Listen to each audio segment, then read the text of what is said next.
divining the Davidic dynasty, right? Right. Divining here does not mean to make a deed. Divining means to prophesize about, right? It's a verb. Okay. So there's gonna be two parts to the shir. I don't know if we're gonna get the second part today. Isn't this already part 2? Yeah. And so it keeps on bifurcating. Keeps on it keeps on branching off. So we're going to talk about who wrote Rus. More talked about it, and why do we read it on Shavuos? That's one thing we're going to talk about. We're going to talk about if you look at Rus, every single pasuk starts with a vav.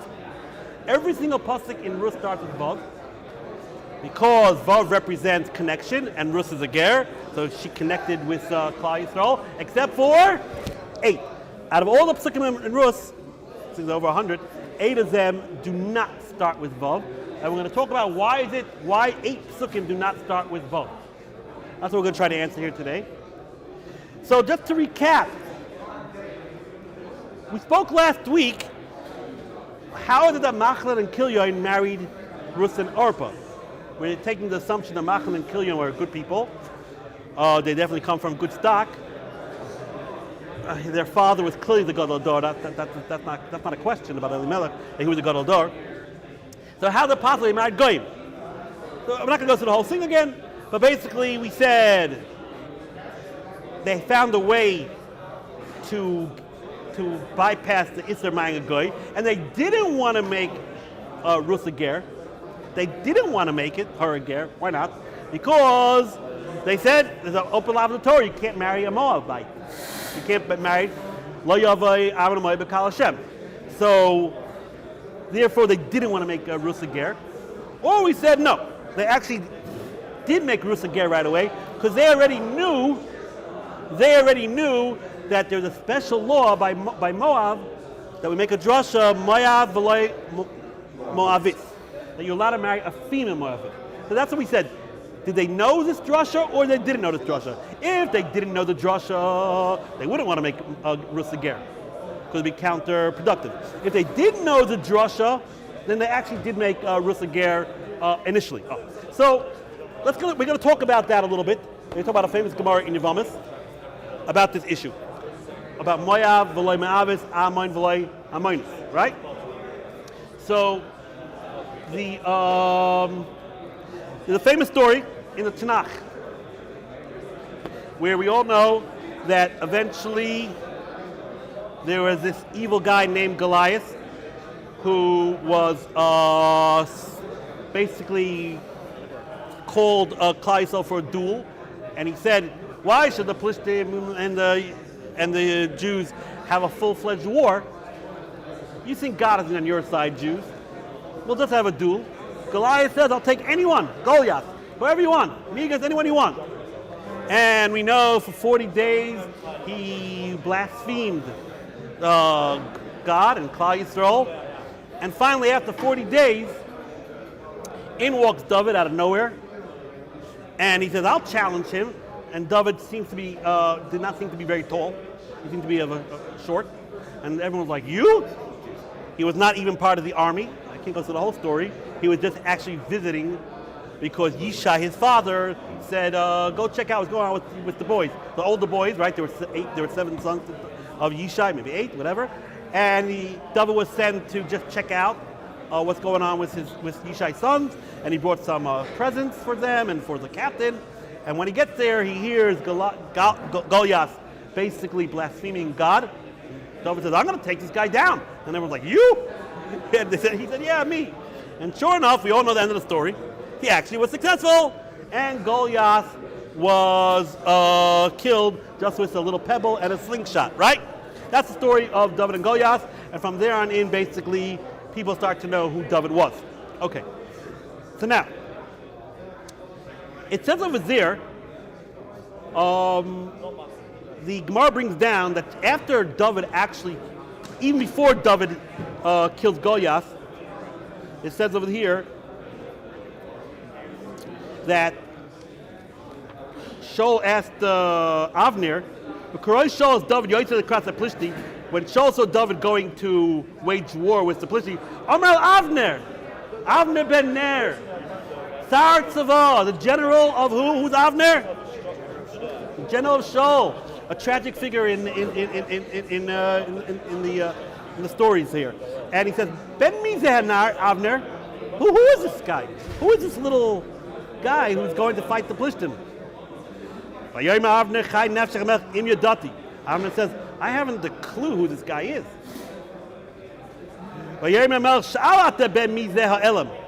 So Melech said, do me a favor, Avner. Find out who is this guy. Right? That's the story. So seemingly Shaul had no idea who David was. Avner had no idea who David was. Out of nowhere comes this Marvel superhero, and all of a sudden he just like comes onto the scene over there, and no one knows who he is. Oh, the Gemara has a little bit of a problem with this. Why? Because the Gemara says, is it possible that Shaul did not know who David was? That's impossible. Just a couple of psukim before. It says that Shaul would have bouts of melancholy. He would have bouts of depression. And Shaul and David played the harp in order to calm down Shaul. Right? We all know the story. Shaul basically knew he was doomed because of his past failures. He knew that he's about to lose his kingdom, and he was taken over by depression, ruach ra, right? Whether that's what we call modern day depression, or was he already actually possessed by a demon? Be it as it may, and they brought in David. David was brought in to play for him the harp, and whenever David came, he was calmed down. And the Gemara says, and the pasuk says here, that Shaul loved David. This is all pre the story of Goliath. The Gemara says, how is Shaul saying, who is this guy? What do you mean, who is this guy? He's your lackey. He's your best friend. What does that mean? Who is this guy? He's your therapist. He's your therapist. Exactly. Right? Oh, so the Gemara says, no. Shaul knew that it was David. What he really wanted to know was, who is his father? The Gemara says, who is his father? Everyone knew who David's father was. Yishai. Yishai, the Gemara says, was basically second in influence in the whole Klal Yisrael. Yishai was the Gadol Ador, and it says there wherever he traveled, he had a whole entourage with him. And the Gemara says he had 600,000 people traveling there with every. I presume that's a little bit of exaggeration. Everyone knew who Yishai was. So how could it be that Shaul had no idea who David was, who Yishai was? He didn't know who his father was. Impossible. So the Gemara says, no. Shaul knew who David was. He knew who Yishai was. What happened was that when David put on the armor of Shaul, if you know the story, Shaul says, okay, David, you want to go fight Goliath? Because good luck. Let me put my armor on you. Now, Shaul was the tallest man in Klal Yisrael. He was exceedingly handsome, and he was a big tzaddik, and he was well built, and David was this little guy, and Shaul put the armor on David, and somehow or other, it shouldn't have fit David, because David was small, and somehow or other, the armor fit David. Somehow or other, the armor metamorphosized in a way that it fit David. And Shaul saw that there was a nest. And Shaul said, uh-oh. Because remember, in the back of Shaul's mind, he knew already, Shmuel told him he's going to lose the kingdom. So Shaul started getting suspicious that maybe David will be the next king. And by the way, he was right? So what he was really asking, what Shaul was really asking, I know David, I know Yishai. I want to know exactly who was their great-great-grandfather. Was it Peretz or Zerach? Because we know Yehuda had 2 kids from Tamar, right? Twins, right? And they had a Masorah, they had a tradition, if you come from Peretz, the kings will come from Peretz. Because we know that the law, Hamelech Peretz Latz Derech. Peretz means to basically infringe, and we know that a king has eminent domain. So they had a sort of a Masorah, they had a transmission. Whoever comes from Peretz, they'll be the kings. So that's what he wanted to know. He wanted to know, is Yishai, meaning David also, is he from Peretz or not? And of course, obviously they were, right? So, great. So here we are. That basically shows asking Avner. He got jittery over there. He got a little nervous, agita. He says, "Wait a minute, who? I want to hear about David's lineage over here. I'm getting a little bit worried that he may be the next king." Right. In walks in Doiga Doimi. Oi, Doiga Doimi. Doiga Doimi. Who's Doiga Doimi? He is the arch nemesis of David. Now, David had a bunch of arch nemesis, but basically, now this is also whenever I learn about Doiga Doimi, I get very, very nervous because the Gemara says that there are 4 people who will not go into Olam Haba. 4 hedyotis out of all history that did not go into Olam Haba. Who are the 4 hedyotis? Doeg, Korach. Not Korach. Doeg, Bilam, Achitofel, and Gechazi. These are the 4 that the Gemara lists that will never go into, have no chelik in Olam Haba. Maybe one day we'll talk about all these wonderful people. Achitofel was also an enemy of David, by the way. He was his, whatever, it's a long story. Why? Let's not go there now. We'll be here forever. So, we're talking about Doeg. So it says Doeg didn't have chelik in Olam Haba.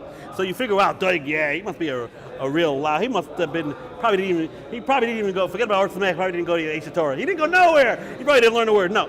Doeg was a huge Talmud Chacham. The Gemara says that he was the Av Bezdin.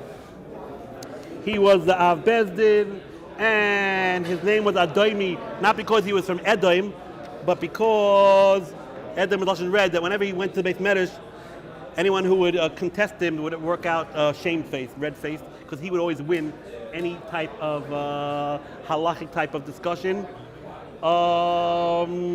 right? And the Gemara says, why did but he had a tremendous jealousy to David. Why did he have a tremendous jealousy to David? The Gemara in Zachim said, because everyone was trying to figure out where should be the proper place of the Beis Hamikdash, and it was like some type of Davidic code, trying to figure it out.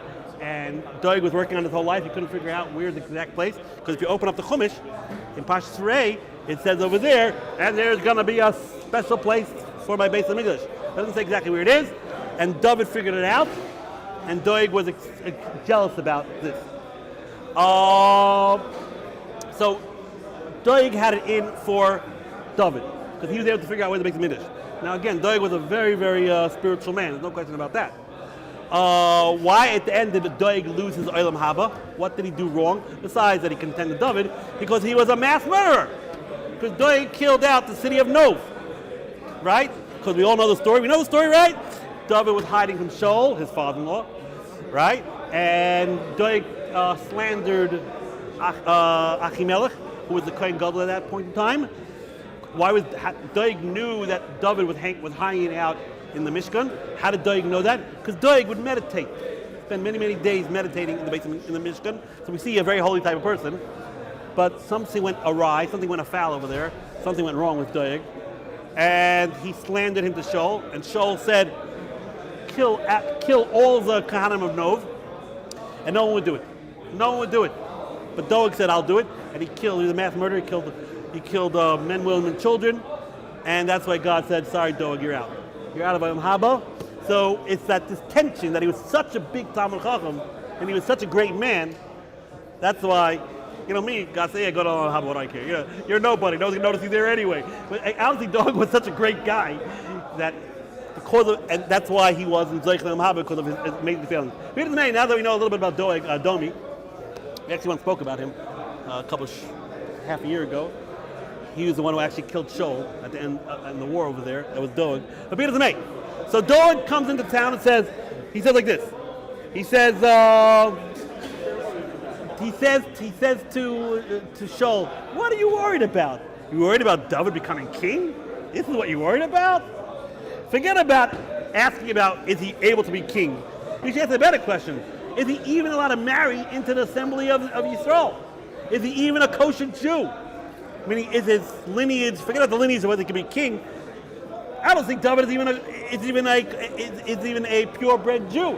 He can't even marry into the Jewish assembly. Why not? Because he says, look who David's grandma is. Who's David's grandma, or great-grandma? Ruth. And Ruth is a Moabite. So forget about him being king. He can't even marry into the Jewish folk. He can't even marry into the Jewish people. That's Doeg. So Doeg is saying, so you don't got to worry about this guy. You don't got to worry about him. Right? Again, so here's Doeg at his best, slandering, defaming David. So Avner ben Ner says, no, Doeg, what's the matter with you? Don't you know we have a drasha, Moav v'loi Moavis, Ammon v'loi Ammonis? So Doeg, what are you talking about? Ruth is okay. It's true she's a Moabite, she's from Moab, but she's a female. So Doeg says back, what are you talking about? The Torah says also mamzer, and we know that it means mamzer and a mamzereth. There's no difference when it comes to mamzer, whether it's a female or male. And the Torah says mitzri, which is the male form, and we know that you can't marry a mitzri or a mitzrith. And the Torah says adoimi, an edom, right? You're not marrying an Edomite, and we know there's no difference between a male and a female. So says Doeg to Avner, what are you hacking at? We know that when the Torah uses a male gender, it doesn't mean just male. So where in the world do you have the right to say, when it says Moab, it means Moab v'loi Moavis, right? So that's Doeg not trying again to knock out David. So Avner says no. Avner is defending David, which is funny, because Avner was basically through the whole saga, Avner actually was against David most of the time. I can't go through the whole story, right? So, but here Avner is actually fighting for David, and Avner says, no. Since the Torah says a very specific reason why you can't marry Moab, and that reason would not apply to the woman folk. Because what we saw last week, why did the Torah say you can't marry Moab? The reason why God says Moab is so abhorrent, right? Again, we're talking about, this is clear, we're talking about a Moab that actually became a ger. All this talking about you can't marry Moab means a Moab who became a ger. If they didn't become a ger, you can't marry anyone, right? We're talking about people who became ger, right? So the Torah says, you know why you can't marry Moab? Because when you were sojourning, when you were traveling in the Midbar, Moab wouldn't give you a free meal. They wouldn't give you a free meal. And we said last week, Ramban says Moab should have had a kartatoiv because who saved their great-great-grandfather? Abraham. Avram saved Lot, right? The originator, the progenitor, the originator of Moab is Lot, right? A story. He was stuck in a mountain over there. He lived with his daughters, and they had two kids, right? Moab and Moab is from my father, and Ammon. So the Ramban says that's why Moab is detestable because they didn't have the concept of a course of time of gratitude. They said Avner to Doeg, who's the one who should usually go outside and offer food to a foreign nation? Not the women.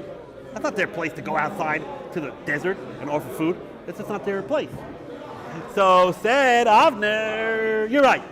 It is true in the Torah when it says a male, it can mean female too. When it says mitzri, then it means mitzvahs too. When it says adaimi, it means adaimi too. Adaimis too. When it says mamzer, it means mamzers too. But since by Moab it says a specific reason, and that reason is not applicable to the women folk, because it's not their place to go out and start befriending or start to hosting a foreign nation. So since the reason is not applicable for them, we know that you can marry a Moabite. Okay? Okay, so now David's good. So Doeg says, what are you talking about? No, I disagree with you. Doeg says, no. Men should befriend men, and women should befriend women. Not true. The women should have gone out too. The women should have hosted the Jewish women, and the men should host the Jewish men. So we're at a stalemate. Equivocating. We don't know if Ruth is puzzled to marry into the Jewish people. Hence, David would also be puzzled to marry into the Jewish people. We have Avner ben Ner on one side. We have Doeg on the other side. And Avner ben Ner really doesn't really have a good answer. Because Doeg said, your reasoning is faulty. Your reasoning is faulty. Not true. Just like the men folk should have fed the Jewish folk, the Jewish men. The women Moabite should have hosted the Jewish women. So Gemara says, that's what the Gemara says here. First Avner says, who is this nar? First Shaul says, who is this nar? And then the pasuk says, "V'yera melech sha'al ata ben mizeh ha'elem." What does ha'elem mean? It means a young man, right? It can mean also a young woman. We're not going to get into Christianity, what they think what those words mean. But according to regular Hebrew, ha'elem just means a young man. Elem means alma means a young woman, right? So, but why did it change? First, Shaul says nar, and then Shaul says elem, because the word elem also means something hidden, right? Elem means something that's hidden, right? And not in Hebrew also. Elem means something that's hidden, meaning Shaul is alluding. Oh, Avner, you don't know the halacha. It's hidden from you. It's something hidden from you. That's all being alluded in these words. So Shaul says to Avner, you hightail it into that base medrash, and you find out what the halacha is. Because I want to know if David could be king, and according to David, he can't even join the Jewish people. So, Karli Elam Hakamle Halacha Almacha, go to the base medrash. So Avner goes into the base medrash, and he says, "What's the law?" And they're raising the debate, and basically they get to the same stalemate. They say they don't know. They don't know. They say Doeg has some good questions over here. Just like you say mamzer, just like you say mamzer and mamzers, mitzri and mitzris, you should say also ma'av and ma'avis. And don't tell me that women don't host people. They host other women folks. Ishtiku. No one knew. Can you see this? Our whole destiny is in the balance in some base medrash somewhere. Whether David is considered, forget about could he become king? Is he kosher Jew? Right? All of a sudden, in walks in our hero, Yisra HaYisraeli. Who is Yisra HaYisraeli? Yisra HaYisraeli. He was actually a brother-in-law of David, actually, because he married who? Abigail bat Nachash. And the Gemara says, who's Abigail bat Nachash? Nachash is actually Yishai. And why is Yishai called a snake? Because Yishai was such a tzaddik that he shouldn't have died. He only died because of the original sin. It means alluding, I'm sure you all know the Gemara, there are 4 people, unlike the 4 people who don't go into Olam Haba, the Gemara in Baba says there are 4 people who didn't sin ever. Never did an Aveira. Who are they? Rabbi Samit? No. And who are the 4 people who never sinned? You guys know this? Yeah, Excellent, beautiful, wow. Amram, Yishai, Yishai, Binyamin. No, David had a son called Kilev. And he never sinned. Okay? Okay? Kilev, Daniel is the 2 names. The kids. Yishai never sinned. Which, if you ever get to the second part of the shir, we're going to see is something baffling. But it says Yishai never sinned. So, yes, sir. Married. Abigail. Abigail is David's sister. Yesser walks in because he married Abigail bat Nachash. Nachash is who? Yishai. Why is Yishai called Nachash? To intimate that Yishai should never have died. He only died because of the primordial sin, right? And he says he takes the sword out because he has different names. One place is called Yesar Yisraeli, and one case is called Yesar Ishmaeli. So the Gemara says, why is it called Yesar Ishmaeli? He wasn't a terrorist. He wasn't from Islam. So the Gemara says, yeah, that's exactly what he was. He took out a sword and he acted like a Ishmaeli, and he put the sword in the base medrash and said, I have a Mesorah Ira transmission from Shmuel Haramasi. This is my transmission. This is what I got a teaching from Shmuel Haramasi. That women folk of Moab and of Ammon are mutter. And he put his sword into the Beit Medrash and said, anyone who argues with me, I'm going to kill. And somehow or other he won. He won. And everyone accepted his teaching that he got from Shmuel Haramasi. That's why he's called Yesar HaYishmaeli, It wasn't from Yishmael, but he actually acted at that point like a Yishmael in the sense he used brute force to prove his point that we say Ma'aviv v'loy Ma'avis, even though we don't say Ma'avis v'loy Ma'avis, but we do say Ma'aviv v'loy Ma'avis. And then the Gemara says, wait 1 minute. How did we trust Yeser? He was biased. Why was he biased? Because he married David's sister. He married David's sister, so of course he wanted that David's family to be kosher. So the Gemara says, yeah, but Shmuel was around. So he wouldn't be lying in Shmuel's name, because we could have sent a telegram or go visit wherever Shmuel was. We could go actually ask Shmuel if that's what you said. So therefore, that's where that's basically the part of the Gemara we're going to get to now. Okay. So, there you go. Bring a sword to Rabbi. So, our friend here, Yonasan, asked. That's the way we resolve issues. You take a sword and you say this is the way it is. Yeah, that's right? Okay. We're gonna get to that. Now.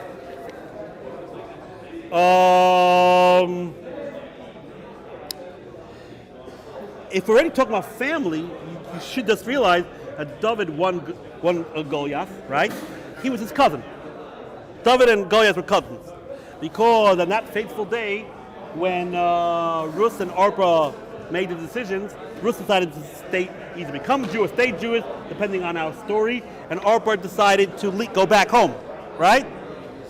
And we all know that Orpah that day went off the deep rail, totally went off the derech, and she met a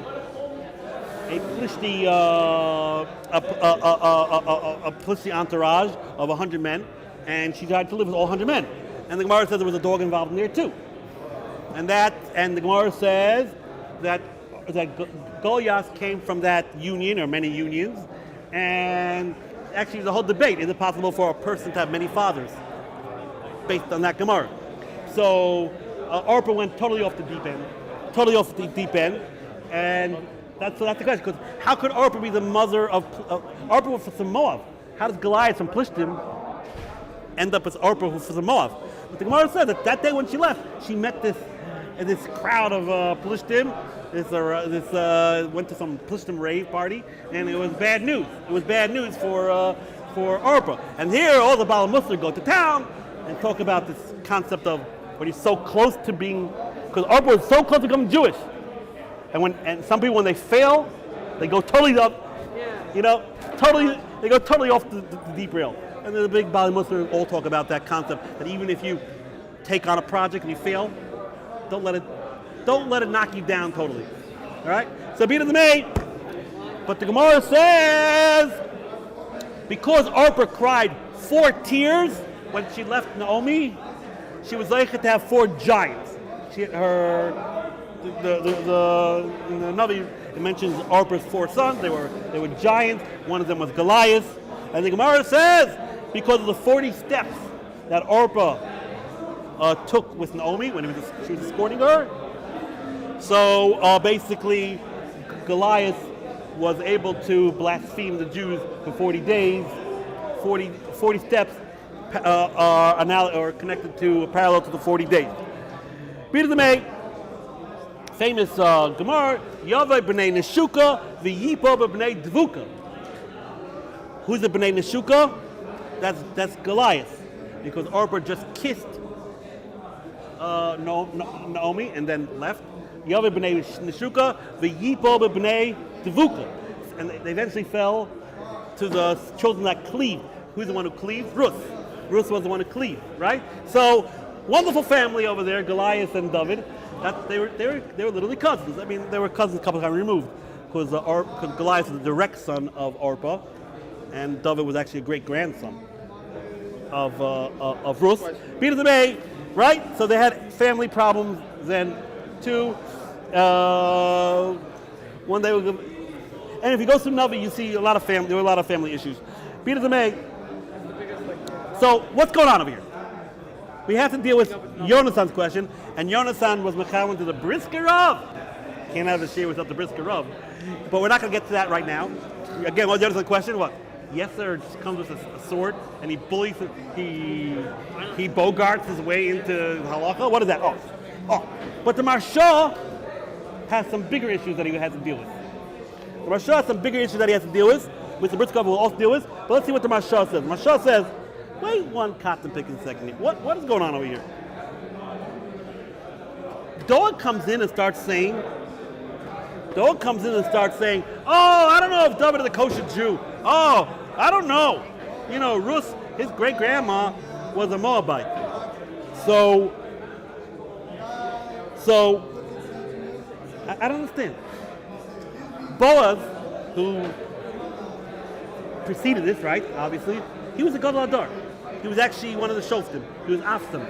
He's one of the Shoftim. Obviously, Boaz already said, it's okay. How do you know Boaz said it's okay? Because he's the one who married Ruth. Obviously, it's okay. So that's it. The Gadol Adar, Boaz, a previous Shofet, said, it's okay. Obviously. So, like, what's going on over here? Oh, that was question number one. Question number two is, if you saw the story, you know the story of Ruth? So Ruth clandestinely, Boaz is an old man. We're talking about old. We're talking about 300 years old.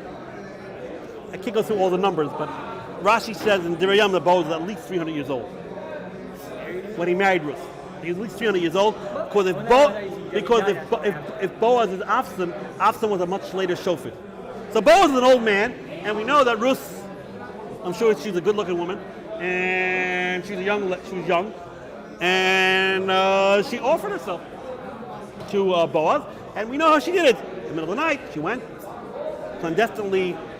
She secluded herself with him, and Boaz said, wait, right? That's why his name is Afsan. Afsan is lashon of sinna, cold. He chilled himself. He also got aroused, but his name is sinna is cold. So he chilled himself. I don't know, if 300 years old, I don't know what's the big deal. But obviously it was a big deal. Anyway, so that's his name. So that's why Boaz is called Afsan. But either way, Boaz says to Ruth, I'll marry you, but there is someone who has the first rights to you. Why is that? Because what was going on over there wasn't just a stam marriage. What's going on is Boaz was actually doing a sort of type of a yibum. Because Boaz was family with, he was cousins actually, with Machlon and Kilyon and Elimelech, right? So he wasn't just marrying Ruth. He was saying, I'm going to do my sort of biblical, we'll talk about that, my quasi-biblical obligation to do Yibum. It wasn't exactly Yibum, like we'll talk about soon, but it was, in the old days, it was considered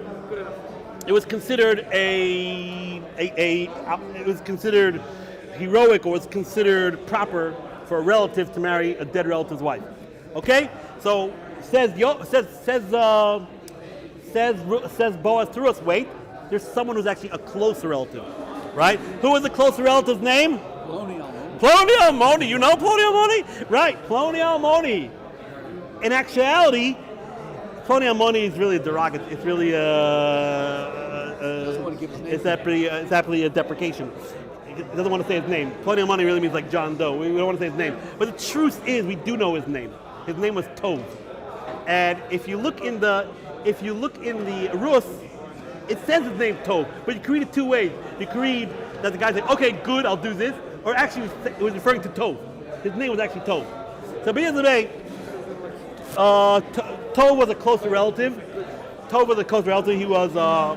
He was a direct, on the same line as Machlon and Kilyon. Boaz was a generation down. So basically, Boaz says to Ruth, I got to ask Tov first. So the next day, they're all in the marketplace. Boaz is sitting at the shar because he's a shofet, and he says, "Hey, Ploni Almoni," which is really Tov. You know, you gotta redeem the land. You gotta redeem all the lands of Elimelech and Machlon and Kilyon. That's what good Jews do. they redeem the dead brethren's inheritance, estate, to keep it in the family. So Ploni Almona says, no problem, I'm going to do it. And then Boaz says, wait, there's a caveat here, there's a little catch. You also got to marry Ruth to boot, because that's the way it goes. You take everything of the dead relative.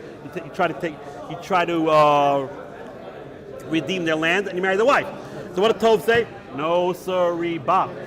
I ain't touching Ruth. No way.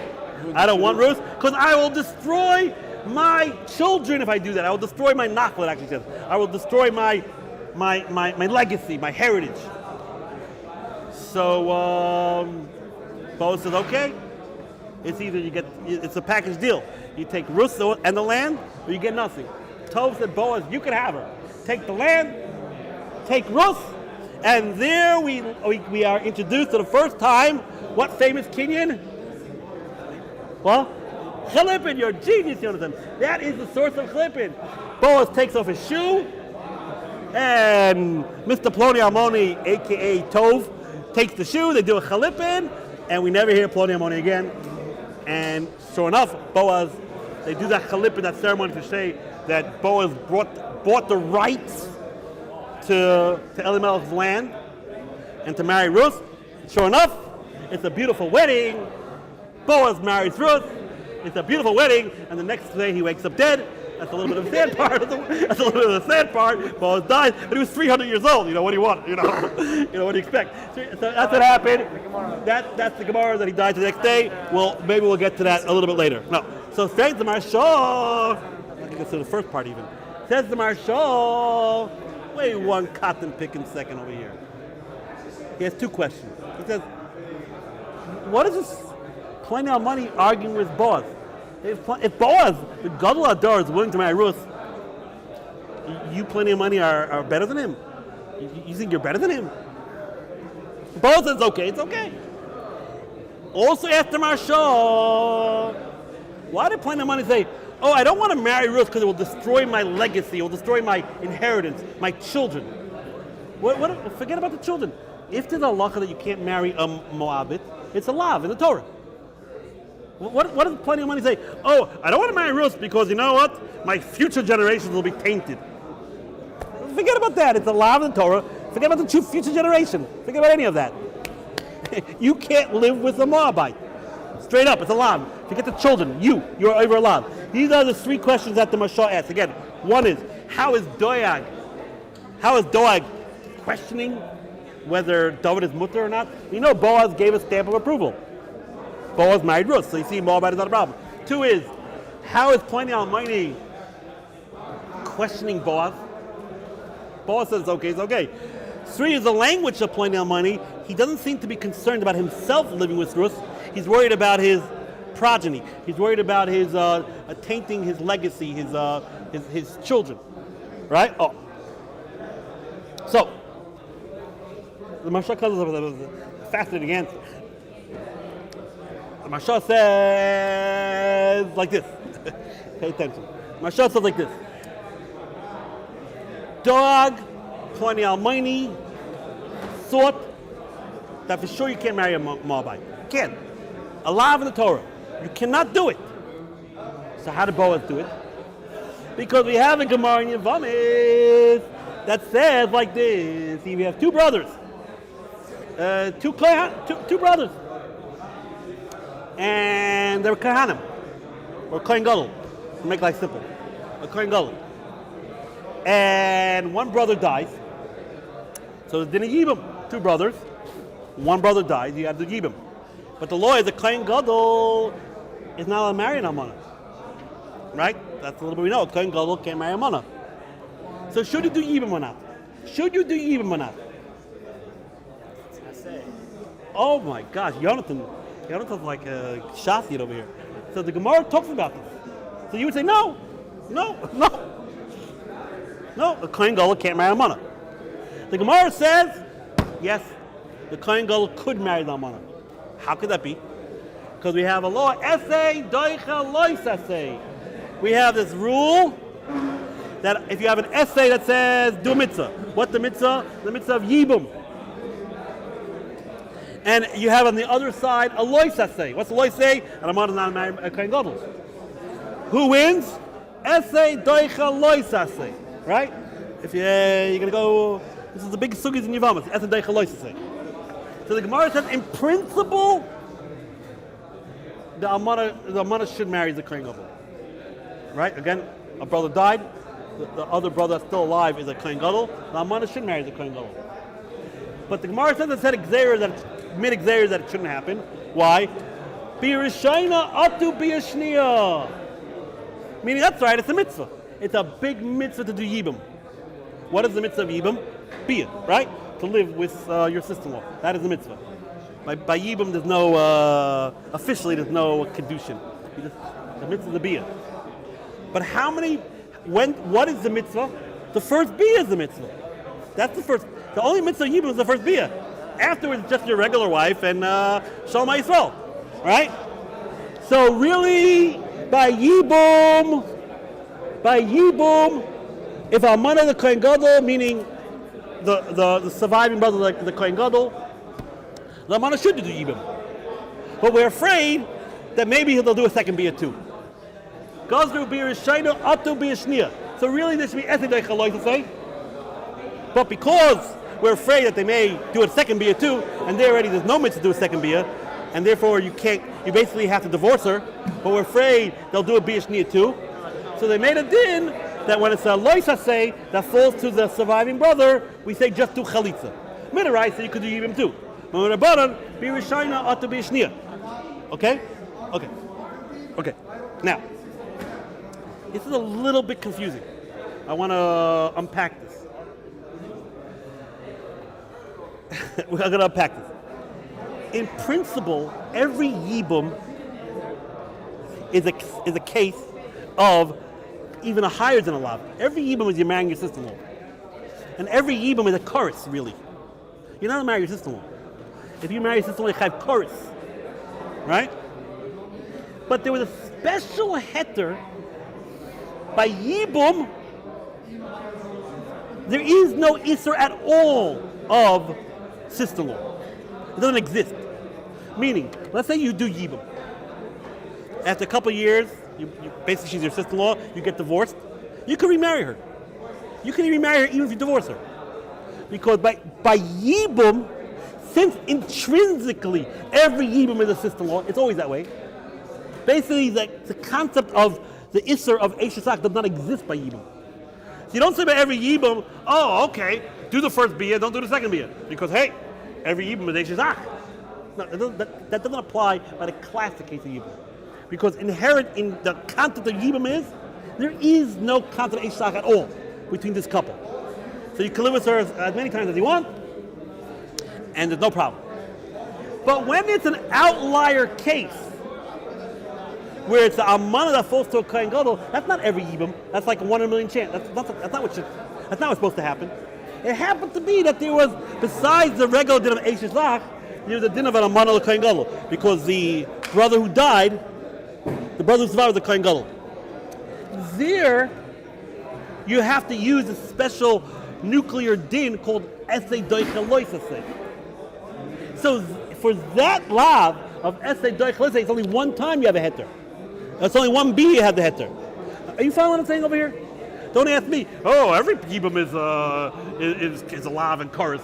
So every yibum you should only have one B and that's it. No, the regular din of Eishesach by yibum, the whole din of Eishesach is totally elided. It's totally abraded, totally destroyed. It doesn't exist anymore. It's totally doesn't exist by yibum, and therefore you can live with your wife when you do yibum as many times as you want, and you can even divorce her and remarry her. But this din of Amana the Kohen Gadol is a one-time din. There's an outlier. There's no special din that you could do Yibum on Amana the Kohen Gadol from the surviving brother of the Kohen Gadol. It's a special din that we have a classic din called Esed Doich Loisei. That's only when you're doing the essay, which is only the Biyah Rishayna. But the Biyah Shniya, there's no more Esed Doich Loisei, because it's not a mitzvah anymore. So, in principle, Amana the Kohen Gadol, meaning where the surviving brother is a Kohen Gadol, and obviously, definitively, the wife is a Amana, obviously. So it's only Biyah Rishayna. Okay, that's the law. Midaraisa, when the five brothers Amana to Kohen Gadol, he could do one-time bia, but Midarabana they said later on they made a takana. They made a takana that you can't do a bia shniya. Okay, so now that we have all this, says the Marsha. You know what's going on over here?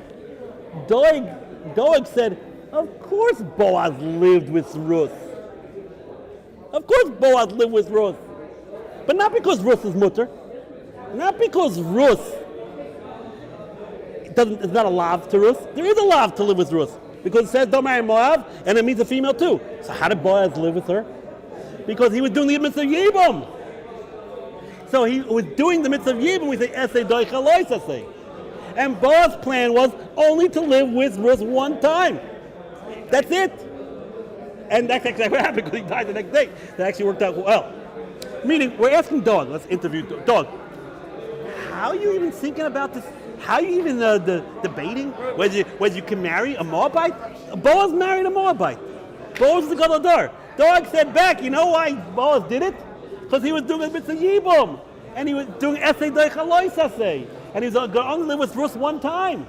Because Boaz lived before the Takana of Bir Shayna Ata Bir Shniya. That was later Takana. Okay? Wow, that's amazing. And now we understand beautifully. The Pliny Almighty thought that that's what Boaz was doing.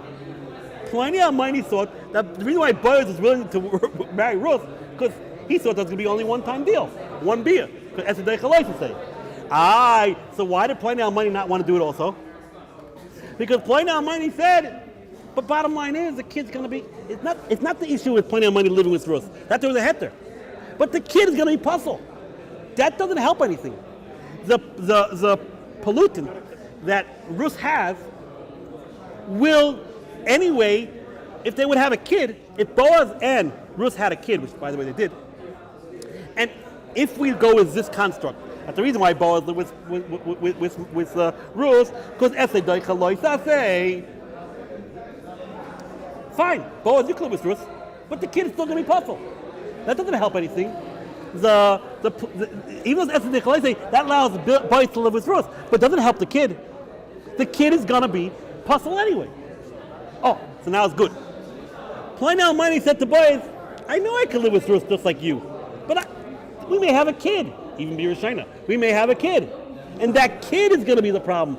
That's what Pliny Almighty said to Boaz. You're going to destroy my nachala. You're going to destroy my legacy. You're going to destroy my kids, my progeny. But I have no issue of marrying Ruth. That's okay. Oh, so what a boy. So it's taka. Oh, but very good. The Gemara says in Baba Basra, Boaz had no kids. The Gemara says in Baba Basra that Boaz had no kids. Because what does the Gemara say in Baba Basra? Boaz was Avsi, and he had 60 kids.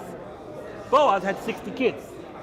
But, strangely enough, Boaz, every time he married off his kids, he didn't invite a certain person. Who didn't Boaz invite? Who did it? You get your wedding list? We go to the wedding list. There was one person that Boaz never invited to his weddings. Who did Boaz not invite to his weddings? Which is Afsan. Afsan and Boaz are one and the same. Let's look, talking about Afsan. Who? Who? No, he didn't invite Manoah. He didn't invite Manoah.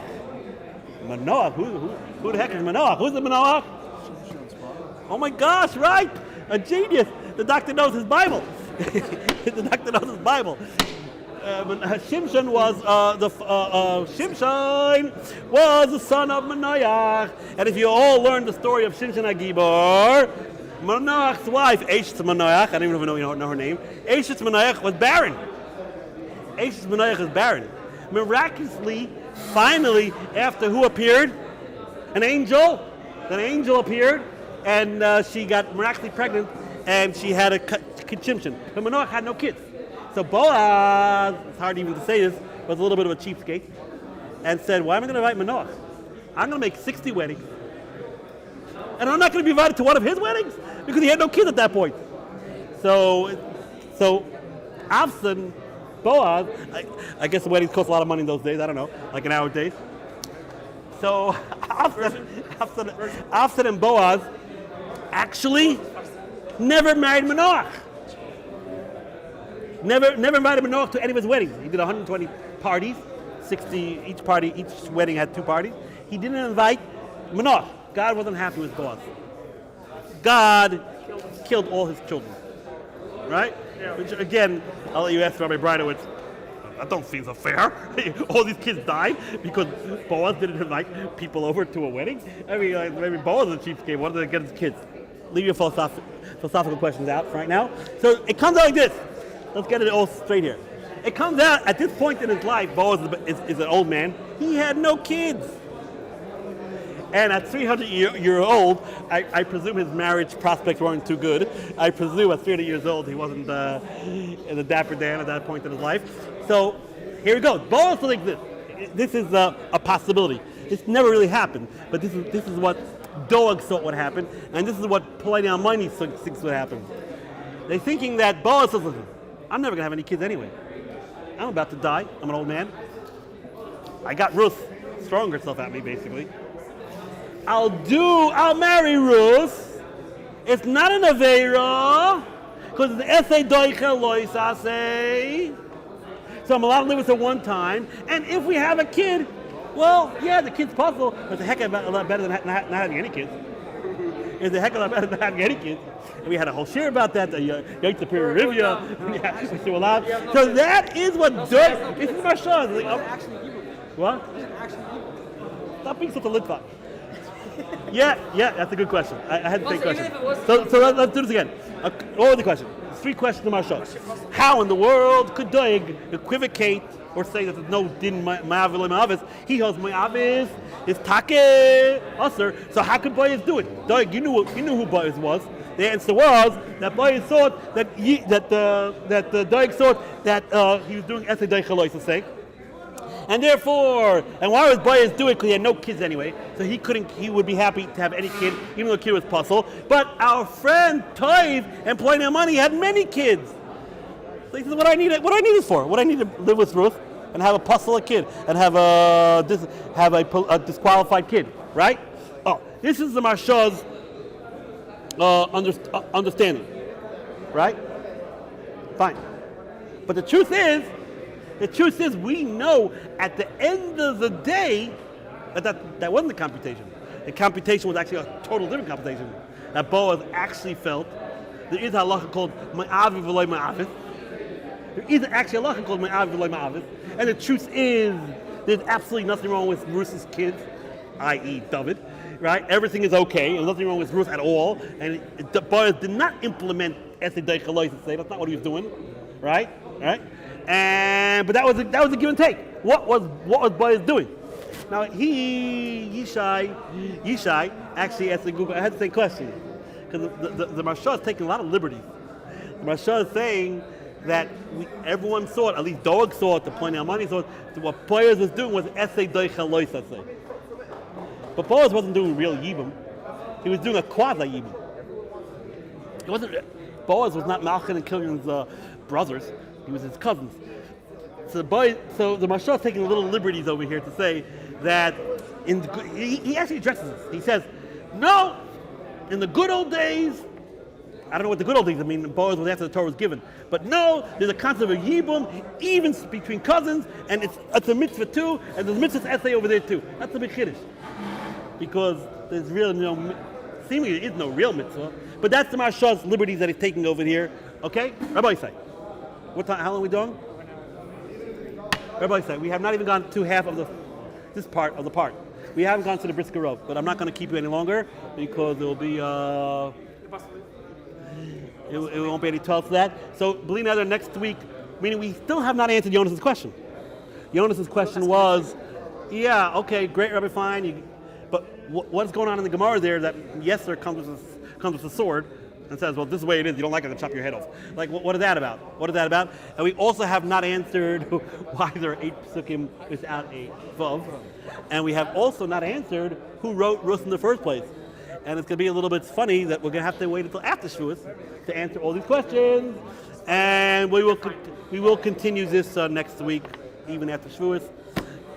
What should I do? Okay, everybody, so we'll stop here.